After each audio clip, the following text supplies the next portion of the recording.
5 araw pagkatapos ng graduation exam, ang ama at kapatid na babae ng binatang si Lu Sheng ay nag-aayos pa para sa bagong bahay gamit ang mga parol para maging mas elegante at maaliwalas ang bahay.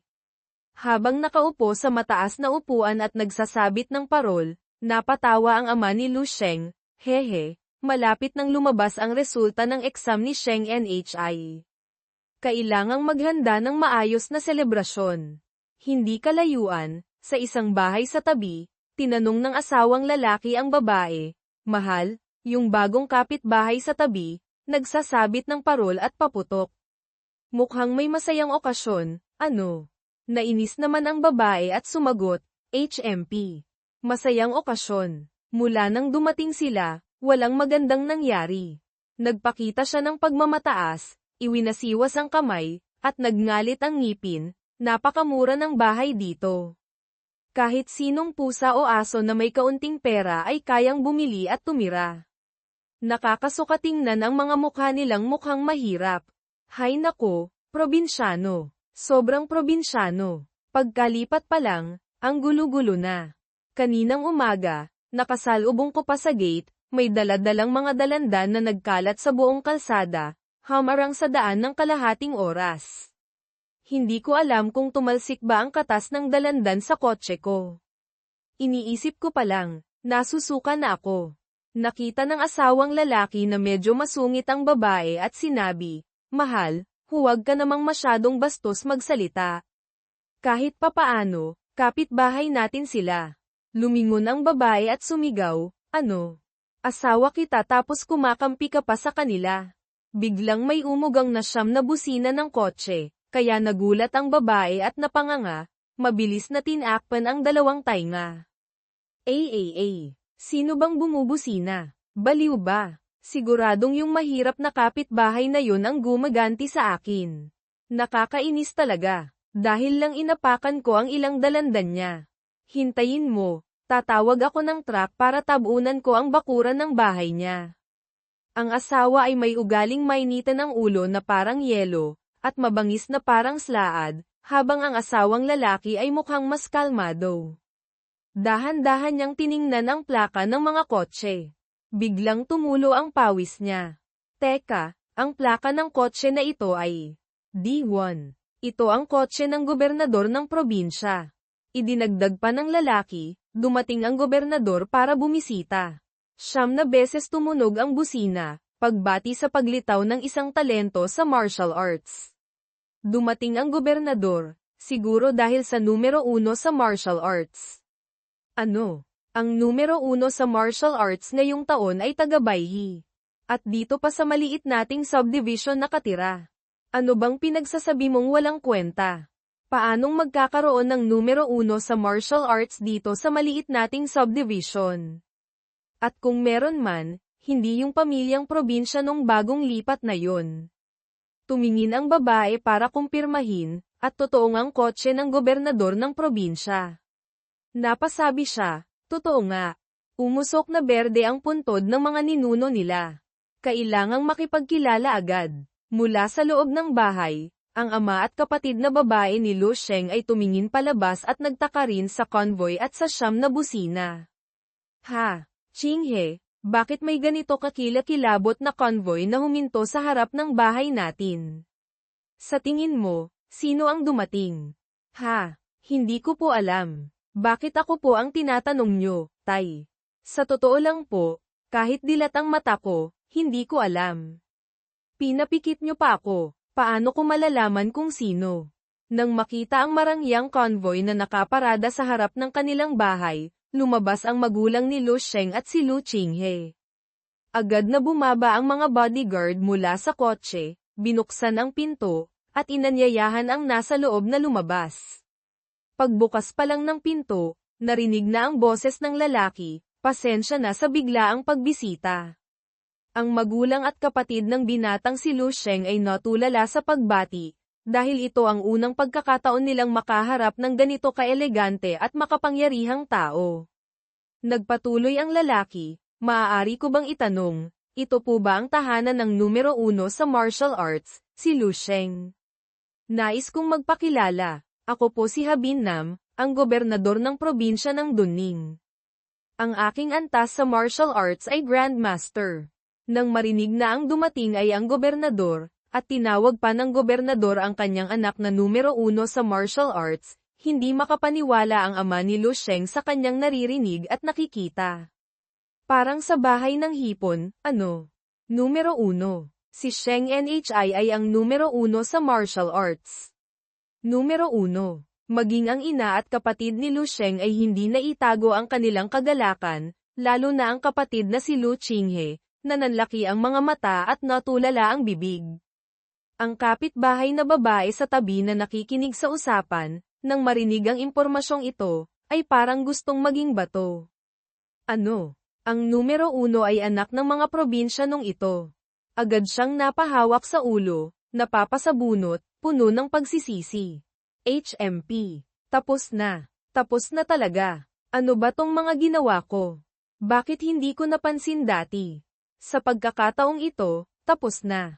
Nawala na ang pagkakataon kong makipaglapit. Paglipat ng eksena kay Lu Sheng, ang binata ay nakaupo at nag-eensayo sa kanyang kwarto. Ang buong katawan niya ay tila nagbago na pagkatapos matanggap ang ikalawang yugto ng Indestructible Golden Body, Kim Fen Bt Huai. Ang kanyang pangangatawan, na dating unti-unting huminto sa pag-unlad, ay nagsimulang lumakas muli ng husto. Ayan, naisip niya, pagkatapos ay kumuha ng tuwalya para panasan ang pawis sa kamay. Biglang tumunog ang telepono, may bagong mensahe. Mabilis na tiningnan ni Lu Sheng ang telepono. Mensahe ito mula kay Qinghe. Nag-text ang kapatid niyang babae, "Kuya kong lampa.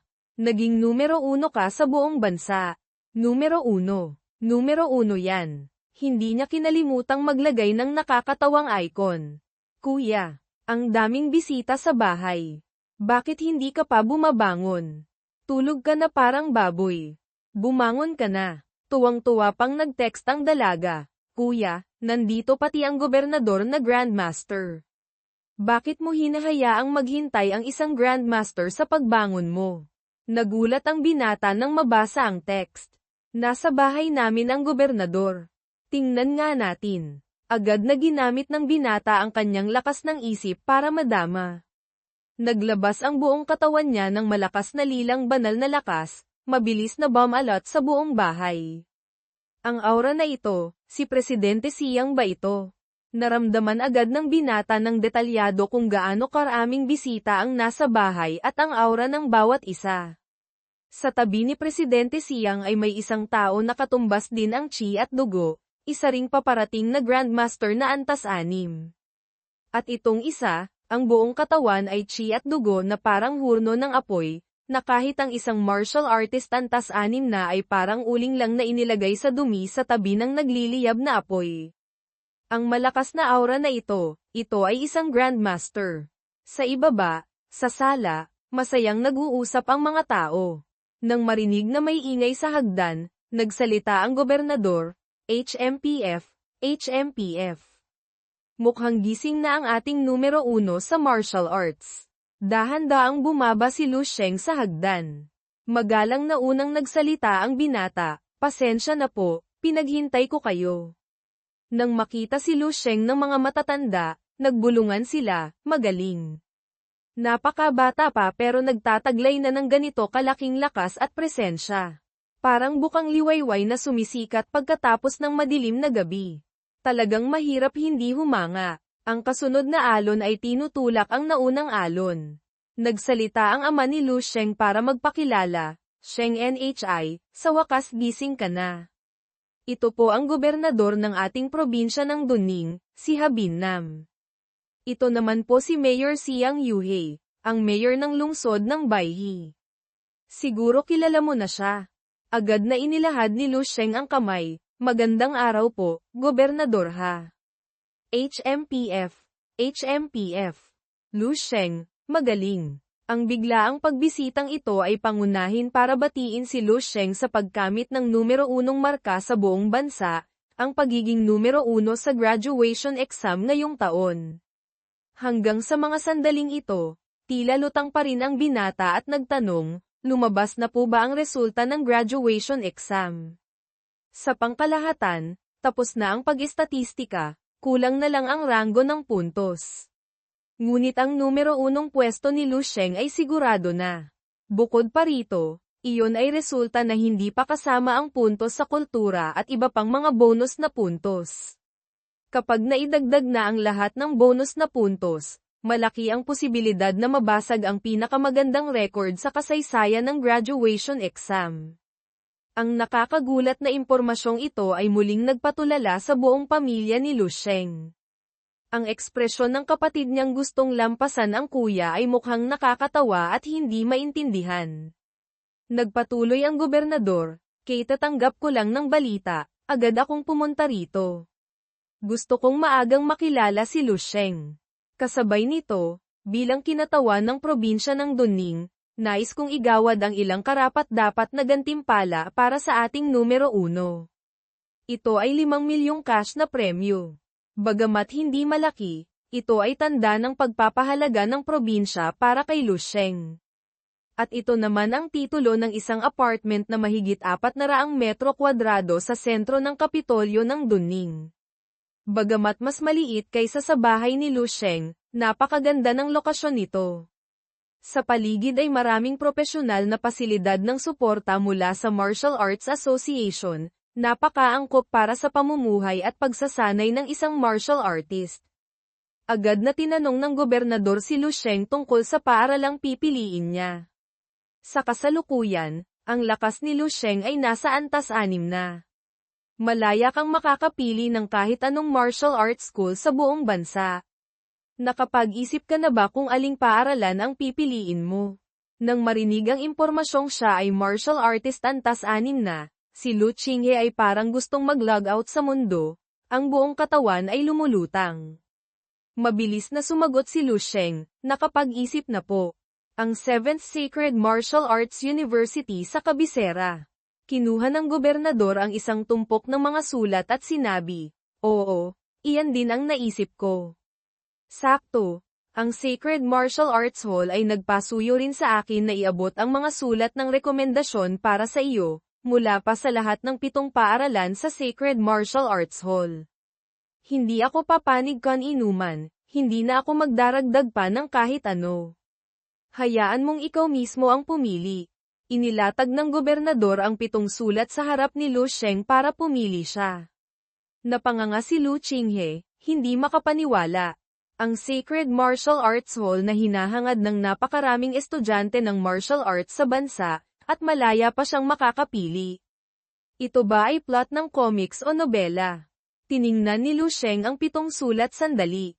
Pagkatapos, kinuha niya ang lahat ng sulat at tiyak na nagpa siya, "Kung ganoon, ito ang pipiliin ko." 7th Sacred Martial Arts University, Kindi.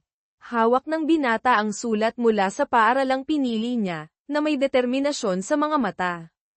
Naisip ng gobernador, noong una, akala ko pag-iisipang mabuti ni Lu Sheng.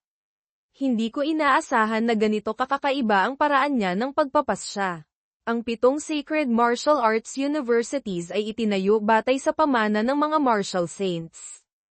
Ang 7th Sacred Martial Arts University, bagamat medyo manipis ang pundasyon, ang mga guro nito ay hindi naman mas mababa kaysa sa ibang mga paaralan. Ang credit points sa Sacred Martial Arts University ay mas mahigpit. Kakailanganin mo ng isang mataas na antas na melee weapon.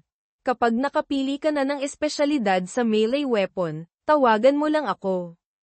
Ang melee weapon na mas mababa sa antas 6, personal akong pipili at ireregalo sa iyo, bilang pagbati sa pagiging numero 1 ni Lu Sheng. Inabutan ng gobernador si Lu Sheng ng isang card.